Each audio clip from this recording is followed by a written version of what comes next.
remember we met. I can tell by your smile. आज हम पढ़ेंगे क्लास 10th। सब्जेक्ट हमारा साइंस है, चैप्टर 1। जिस टॉपिक है chemical reaction and equation. Chemical reaction होती क्या है, इसकी डेफिनेशन है the substance which converted into other substance. Hindi में क्या है तो रासायनिक अभिक्रिया कहते हैं इसे हम।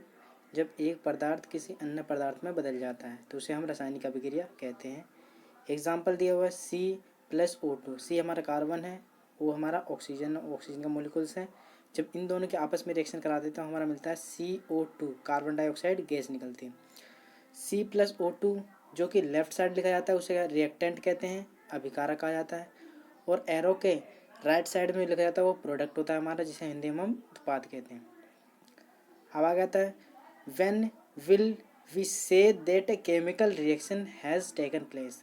हम कब कहेंगे कि रासायनिक अभिक्रिया हुई है, तो उसके लिए 4 कंडीशन है। कौन कौन सी हैं देखते हैं। पहला, चेंज इन स्टेट, अवस्था में परिवर्तन, अवस्था में बदलाव आ जाना, मतलब सॉलिड से लिक्विड हो जाना, गैस से लिक्विड में बदल जाना, ये सारी चीज़ें अवस्था में परिवर्तन होते हैं। जैसे कि इसमें दे रखा है 2H2, ये हमारी गैस है, हाइड्रोजन गैस, प्लस O2 ये हमारा ऑक्सीजन गैस है।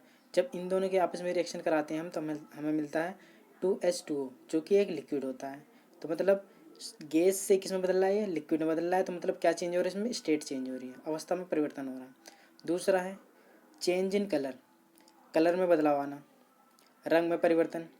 एग्जाम्पल CuSO4 जो कि हमारा ब्लू कलर का होता है, इसको हम Fe आयरन के साथ अभिक्रिया कराते हैं तो क्या बनता है FeSO4 जो कि हमारा होता है कैसा, ग्रीन कलर का, और इसमें से कॉपर बाहर निकल जाता है। इसमें क्या हो रहा है, रंग में परिवर्तन, ब्लू से किस में हो रहा है, ग्रीन में हो जाता है। तो दूसरी कंडीशन है हमारी। तीसरे में क्या होता है, एवोल्यूशन ऑफ गैस, गैस का निकलना, किसी अभिक्रिया में गैस का निकलना। जैसे हमने लिया कार्बन प्लस इसको ऑक्सीजन के साथ अभिक्रिया कराई। जब हमने कार्बन को ऑक्सीजन के साथ अभिक्रिया कराई तो क्या मिलेगा CO2। CO2 क्या है, हमारी एक गैस है, गैस इसमें से निकल जाती है। चौथा आता है चेंज इन टेम्परेचर, तापमान में बदलाव आना। जैसे हमारे पास जिंक एलिमेंट है प्लस H2SO4 जो कि एक एसिड है। इन दोनों की जब हमने अभिक्रिया कराई तो हमें मिलता है ZnSO4 प्लस H2, इसमें से गैस निकलती है और इसमें से कुछ हीट निकलती है। तो तापमान में परिवर्तन, ये इसका एग्जाम्पल है। अब इसको सिंबल से कैसे हम लिक्विड सॉलिड गैस को कैसे दिखाते हैं, लिक्विड को हम L से दिखाते हैं जिसे हम द्रव कहते हैं, L से डिनोट किया जाता है। सॉलिड जो होता है हमारा ठोस होता है जिसे हम S से डिनोट कहते हैं। गैस हमारा G से दिखाया जाता है। एक्वायस को जलीय अवस्था जिसे हम AQ से दिखाते हैं। ठीक है,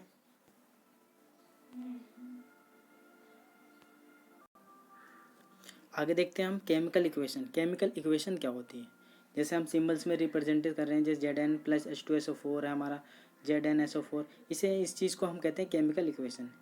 केमिकल इक्वेशन की definition, the method of representing A chemical reaction with the help of symbols and formulas of the substance. जिसके जैसे कि हम सिंबल्स द्वारा दिखा रहे हैं या फिर फॉर्मूले द्वारा सब्सटेंस को दिखाते हैं केमिकल रिएक्शन, उसे हम केमिकल रिएक्शन कहते हैं। हिंदी में रासायनिक समीकरण कहा जाता है इसे। रासायनिक अभिक्रिया में पदार्थ को प्रतीक और सूत्र, दो प्रतीक वो हमारा सिंबल्स होता है, सूत्र की सहायता से दर्शाने की विधि को ही रासायनिक समीकरण कहते हैं। जैसे कि हमने लिखा है मैग्नीशियम प्लस ऑक्सीजन, हम क्या करते हैं इसका पूरा नाम लिखते हैं मैग्नीशियम प्लस ऑक्सीजन को प्लस मैग्नीशियम ऑक्साइड। अगर हम पूरा नाम लिखेंगे तो ये बहुत ही बड़ा होता है हमारे लिए, टाइम भी हमारा कंज्यूम होता है, इसमें टाइम भी खर्च होता है। उसके बाद अगर हम शॉर्ट फॉर्म में लिखें इनकी, जैसे मैग्नीशियम को Mg में लिख दें प्लस ऑक्सीजन को O2 में लिख दें,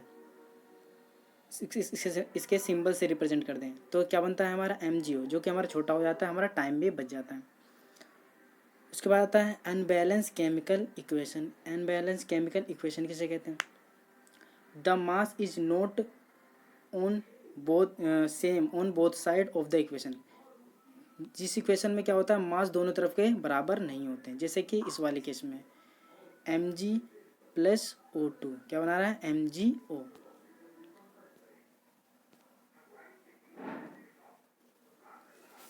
जैसे कि ये रहा Mg plus O2, MgO balance नहीं है। कैसे, मैग्नीशियम का मोलिकुल्स कितने हैं यहाँ पे, एक। जैसे कि ऑक्सीजन कितना है हमारा, 2 मोलिकुल्स हैं, Mg हमारा एक है, और जो प्रोडक्ट बन रहा है वो MgO बन रहा है। ऑक्सीजन यहाँ पे भी एक है, मैग्नीशियम एक है, तो ये अनबैलेंस है। ठीक है। यहाँ पे भी ऑक्सीजन भी 2 होना चाहिए था और मैग्नीशियम यहाँ पे 2 होना चाहिए था और यहाँ भी 2 होना चाहिए। अब हम आगे देखेंगे बैलेंस कैसे करते हैं इसे। बैलेंस केमिकल इक्वेशन में क्या होता है? बैलेंस केमिकल इक्वेशन में होता है the mass is same on both side of the equation. दोनों तरफ के मास क्या होंगे? सेम होंगे, रिएक्टेंट के भी और प्रोडक्ट के भी, अभिकारक के भी और उत्पाद के भी, जिसे हिंदी में संतुलित रासायनिक समीकरण कहते हैं। जिन समीकरण के दोनों तरफ के द्रव्यमान समान होते हैं उन्हें हम संतुलित रासायनिक समीकरण कहते हैं। जैसे कि हम इसमें देखा था हमने, क्या था ये अनबैलेंस वाले में Mg कितना है 1, रो कितना है 2। यहाँ पे क्या बना रहा है MgO, ऑक्सीजन भी हमारा 1 है, यहाँ पे मैग्नीशियम भी 1 है, लेकिन यहाँ पे ऑक्सीजन 2 है। तो हमें क्या करना था, यहाँ पे ऑक्सीजन को भी 2 करना था, इधर की साइड प्रोडक्ट की साइड भी, क्योंकि जब रिएक्टेंट पे भी 2 है तो प्रोडक्ट पे भी 2 होने चाहिए। ठीक है, बैलेंस कैसे करेंगे अब यहाँ देखते हैं। बैलेंस वाले में एग्जाम्पल में यहाँ पे ऑक्सीजन कितना है 2 और यहाँ पे मैग्नीशियम के लिए भी हमने क्या लगाया 2 और यहाँ पे भी क्या लगाया हमने 2 लगाया। क्यों 2 लगाया है? हम यहाँ नीचे भी लगा सकते हैं। कभी भी जब भी हम अपनी तरफ से 2 लगाएंगे या फिर मल्टीप्लाई करते हैं तो हम आगे लगाते हैं। ठीक है, बैलेंस करने के लिए हम आगे लगाएंगे, ना कि हम नीचे लगाएंगे। अगर हम नीचे लगाते हैं तो क्या होता है, वो गलत हो जाता है। इसलिए जब भी हम बैलेंस करेंगे तो उसके आगे लगाएंगे, सिंबल्स के आगे लगाएंगे एलिमेंट के। तो नेक्स्ट लेक्चर में हम देखेंगे कि बैलेंस कैसे किया जाता है बिल्कुल डिटेल में अच्छे तरीके से। Thank you.